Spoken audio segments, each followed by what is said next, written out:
सुनसान हवेली का रहस्य। गांव के उत्तर छोर पर एक पुरानी हवेली खंडहर बनकर खड़ी थी। बरसों से वीरान उस हवेली के बारे में तरह तरह की बातें कही जाती थीं। लोगों का मानना था कि वहां कुछ अजीब घटनाएं होती हैं।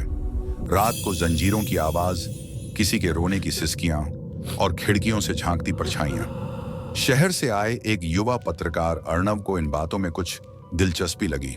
वो खोजी पत्रकारिता करता था और हमेशा सच्चाई जानने के पीछे रहता था।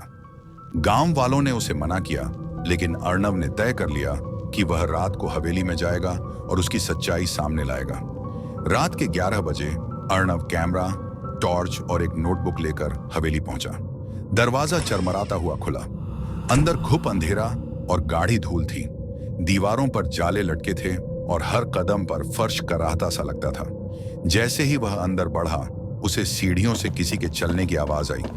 टॉर्च की रोशनी में उसे कुछ नजर नहीं आया, लेकिन हवेली का माहौल अब और डरावना हो चला था। तभी एक कमरे के कोने में उसे एक लकड़ी की पुरानी अलमारी दिखी, जिसके अंदर एक मोटी सी डायरी रखी थी। डायरी के पन्ने पीले हो चुके थे, लेकिन लिखावट साफ थी। मुझे इस हवेली में बंद कर दिया गया है। मेरी हत्या कर दी गई थी, लेकिन किसी को परवाह नहीं हुई। जब तक मेरी आत्मा को न्याय नहीं मिलेगा, मैं इस जगह से मुक्त नहीं हो सकती। अर्णव के रोंगटे खड़े हो गए। तभी कमरे का दरवाजा खुद ब खुद बंद हो गया। टॉर्च बंद हो गई और सन्नाटे में एक धीमी सी फुसफुसाहट गूंजी। क्या तुम मेरी मदद करोगे? उसके सामने एक धुंधली आकृति उभरी। एक युवती का साया, आंखों में दर्द और चेहरा मासूम। अर्णव डर गया, लेकिन उसने हिम्मत करके सिर हिलाया। साया मुस्कुराई और बोली, मेरी सच्चाई सबको बताना। फिर वो धीरे धीरे गायब हो गई। अगली सुबह गांव के कुछ लोग जब हवेली के पास से गुजरे, तो देखा कि अर्णव बेहोश पड़ा है। उसके पास वही डायरी थी और चेहरे पर अजीब सी शांति।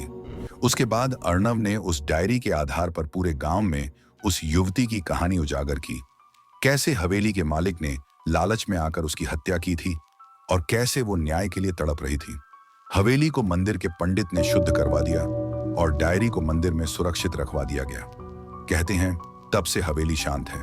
वहां अब कोई आवाज नहीं आती, लेकिन अर्णव अब भी कहता है, उस रात किसी ने सच में मुझे छुआ था।